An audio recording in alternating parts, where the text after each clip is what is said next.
Look at this lovely setting we have here. We're not in the desert, we're still in Texas, right next to the river. I bet that river has a name. Hang on. I should have known that that river is called the San Antonio River. I should have known that because we're here in San Antonio. Continuing our little mini Texas tour. So far, poker results, not exactly what I had hoped for. 5-5 game in Austin, didn't go my way, lost $1,000. The $150 buy-in tournament didn't go my way, following 2 buy-ins, busted both of those, that's minus $300. And hopped in a 2-3 game, not exactly a wealth of run good to be found in there for myself, and lost a little bit there. You know, the main point of these meetup games, get some people together, show off the power of YouTube poker, and you know, meet some of you fine folks. Eliminate the barrier that is the computer screen and the comment field. And in that regard, very much mission accomplished. That's not to say that I wouldn't appreciate some positive poker results here on this trip. For now, tacos, margarita, some good Mexican food at a place called La Gloria, and we're over here at the Pearl District, Pearl Brewery, downtown San Antonio.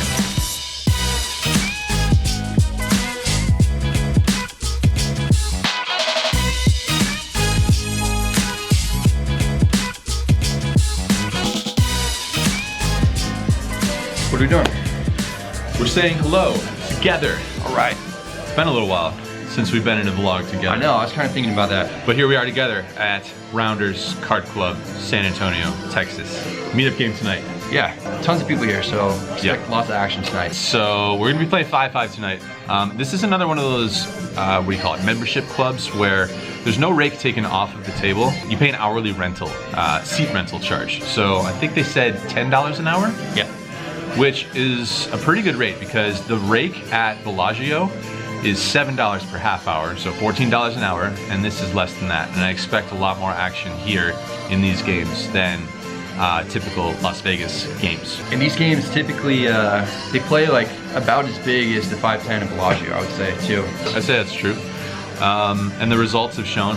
I've had some pretty big swings in my Texas poker playing experience thus far. And we've been hearing that there's even more action here in San Antonio than there is in Austin, but we're gonna find out. We're gonna see what happens. Good luck, Brad. Good luck to you, man. Thanks.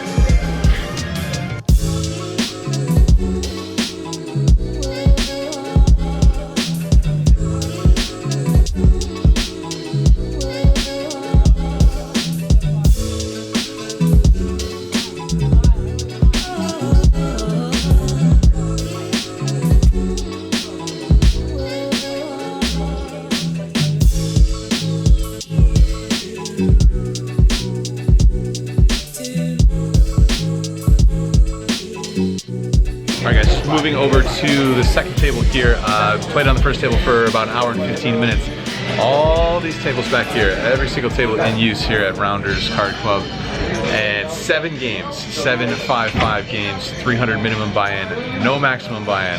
That's right, 7 games. And it's only like 8 o'clock or so, a little bit after 8 o'clock. A couple hands, I called a raise with 7-5 suited, multi-way, and flop king 5-5, 2 spades. I call a small C-bet, and turn doesn't change anything. Managed to get value on the turn and the river in that hand. Later on in a multi-way hand with pocket 3s where the flop comes all Broadway cards and checks all the way through. Turn is a 3 though, and there's an early position player puts out a bet. I put in a raise on the turn and my opponent calls. The river puts out a 3rd spade, he checks it, but I'm still gonna try and get more value here, so I put in another bet and he does call. So a couple good hands there, and up a couple $100 at the end of you know, table number 1. Moving over to table number 2, lots of action to be found here in the card room tonight.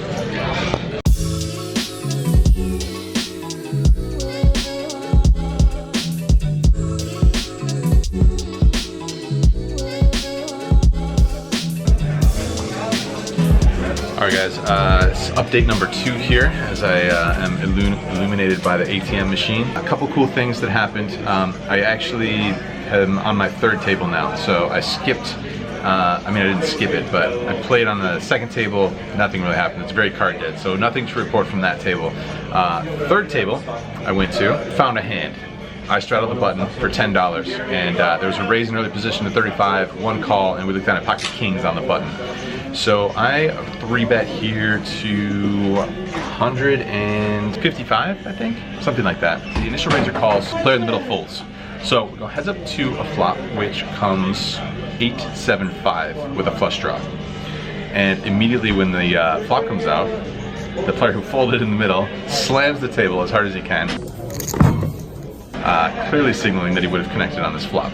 So after the player in early position checks to me, with that additional information, I feel like I can go ahead and just bet this flop, have a little less fear of connection from the early position player. Normally I'll check back here a decent percentage of the time, since that early position player can have all the sets. I won't have the sets here. I'll probably just flat pre-flop and some other hands that are beating pocket kings. Anyway, I put out a c-bet of $180. My opponent calls. Turn is a 9, which brings a second flush draw on board, and now 4 to a straight. My opponent checks, I quickly check it back.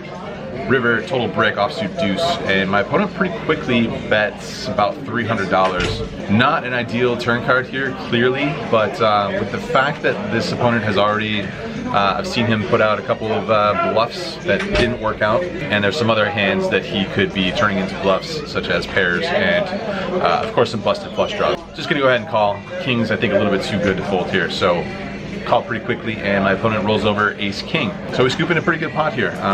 It is the biggest pot that I've won so far. That is the first cool thing I wanted to show you guys on this table. The second cool thing I wanted to show you, check out this dealer just dishing out the cards one-handed, faster than most dealers deal with 2 hands. So yeah, thought that was pretty dope.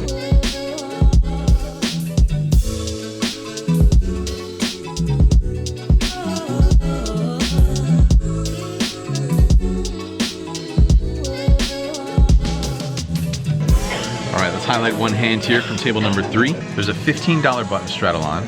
The maximum straddle on the button here is $25, so this one is for $15. The cutoff limps in, and I look down at 8-7 of clubs in the small blind. Something I'll rarely do, definitely not always, but I will put an occasional suited connector hand like this into my raising range out of the small blind. I'll put him into my 3-bet range for sure.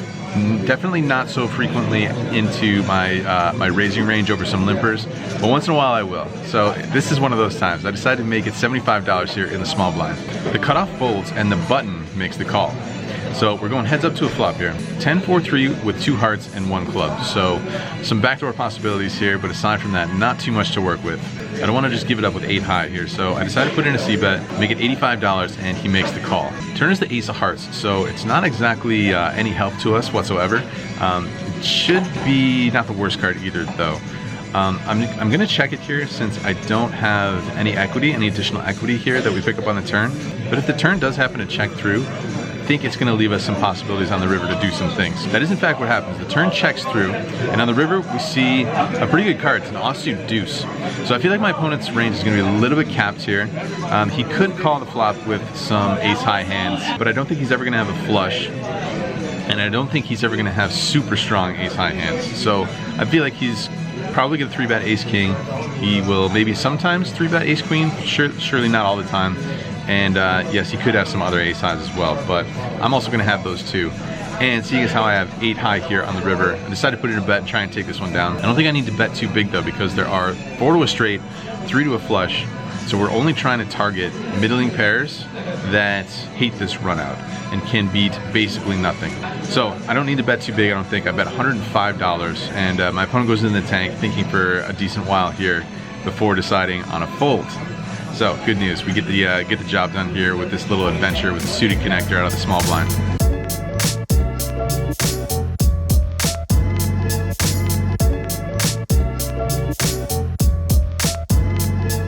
Okay, moving into table number 6 now, my final table, so to speak, the final table that I'm going to be playing at in this meetup game. In this hand, we defend the 10-7 of spades after there's a raise to 25 and a couple calls. Flop doesn't give us too much to work with. It's queen 6-3 rainbow, but the action checks all the way through. Turn is the 8 of spades, so pretty good card, gives us a flush draw and an inside straight draw. With nobody showing any interest in the pot so far, I decide to lead out here with my combo draw. I bet $75 and we get 1 caller. River's a good one. It's the king of spades, so flush on the river here for us. Definitely want to go for some value here because I think it's just going to check back a lot of his hands. If he happens to have a king here in his hand somehow, like king queen, we can get value from that. A lot of his middling pair type hands, he's just going to check down so frequently. So I bet $170 here. My opponent goes pretty deep into the tank, thinking for a while. Ultimately, he decides on a fold though. So no additional value there for us on the river, but we build a little bit of a pot by betting on the turn. Next interesting hand comes when I put the $10 button straddle on. There's an early position limp, middle position raised to $30. Action skips over me on the button straddle unless there's 2 raises. So in this case, folds back to the early position limper who makes the call, and we look down at 8-7 suited. We go ahead and make the call as well. So 3 ways to a flop, which comes down pretty favorable for this 8-7, 7-7-5, 2 diamonds and 1 club. Action checks over to me. I'm definitely gonna go for some value here, so I bet $45, and only the early position player makes the call. Turn fills us up right away. It's the 8 of clubs, bringing second flush draw on board. Pretty interesting spot here when my opponent leads for $45. So very small bet. Could definitely go 1 of 2 ways. Could continue putting more money into the pot by raising, trying to get some more value, and just hoping to charge a 7 and maybe making it small enough so that flush draws continue as well, flush draws and straight draws. I just decided to flat, keep his entire range in there, and since we're in position, we can always make sure that there's a bet that goes in on the river. So I flat call here, and we're off to a river card, which comes a brick. It's an offsuit queen. My opponent does bet again. He bets $80 this time. Time to raise it up, and I make it $260. Hoping my opponent puts me on some sort of a busted flush draw, something of that nature. And of course, we can also get value from a 7. Worst full houses would be the dream case, but unfortunately, after thinking about it for a very long time and asking if I will show if he folds, he eventually decides on the fold himself. So no more value there, unfortunately. And he did say that he folded King 7. He never ended up showing. If he did happen to have the King 7 there, interesting line, but kudos to him for making the river fold in the end. If I knew he had a 7, of course I would be raising that small bet on the turn. Still sort of on the fence about it, maybe even leaning towards a raise no matter what. But being in position, I think it's okay to just flat there, keep all of his potential flush and straight draws in there, try and get value on the river.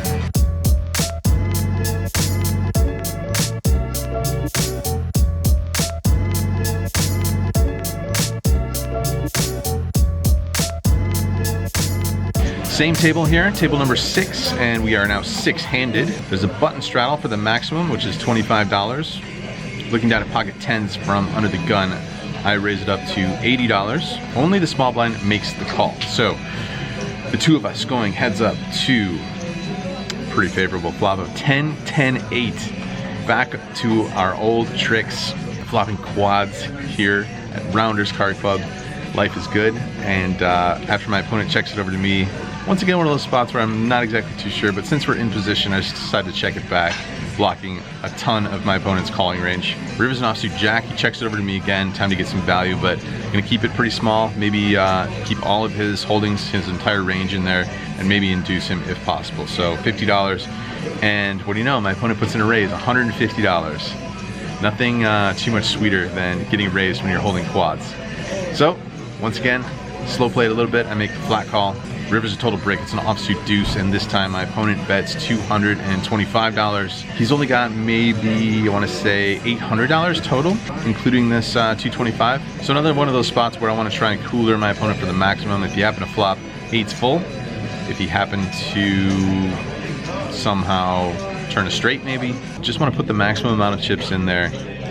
It's with this sort of stack size and the way the pot size is, I think a jam makes the most sense. So I jam it all in there, and my opponent thinks about it for quite some time, deep into the tank, and he eventually decides on a call, flicks the chip in there. Yeah, that's gonna come our way. We're finding some run good here, finding some run good in Texas. Texas Hold'em run good, feels good. Things going our way during the late stages of this meetup game in San Antonio.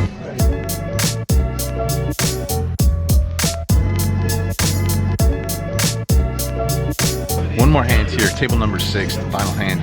Under the gun makes it $25 to go. I look down at pocket 9s and make the call, and the button puts in a 3-bet. Raises it up to $80. The initial raiser calls. We're somewhere in the neighborhood of, I want to say, 900 effective in the button stack. I cover all the stacks. So getting pretty good implied odds here versus who I think is one of the tighter players here in the room. Should be able to get a good amount of money if we do happen to connect on this flop. So I make the call. We're off to a flop 3 ways, and we do in fact connect on this flop. Flopping ourselves top set here. Run good in the late stages continues. Under the gun checks. I check.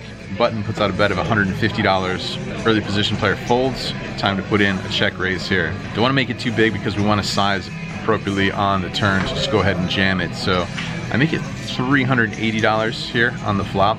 That should make it pretty tough for my opponent to get away for this size of a raise. Sure enough, he does make the call, and we see an offsuit queen on the turn.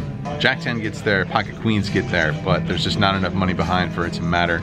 We're gonna have equity versus a straight, and pocket queen's kind of unlikely.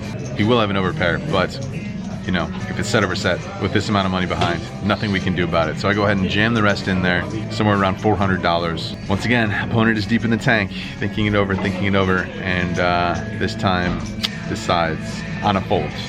So we don't get the maximum. I show him the goods this time since I'm wrapping up my session anyway. Not too worried about imparting some information since this vlog is sort of about sharing information anyway, so not too worried about that. I show him the 9s and we drag in another pot. Like I said, finding a massive amount of run good here at the tail end of this meetup game in San Antonio.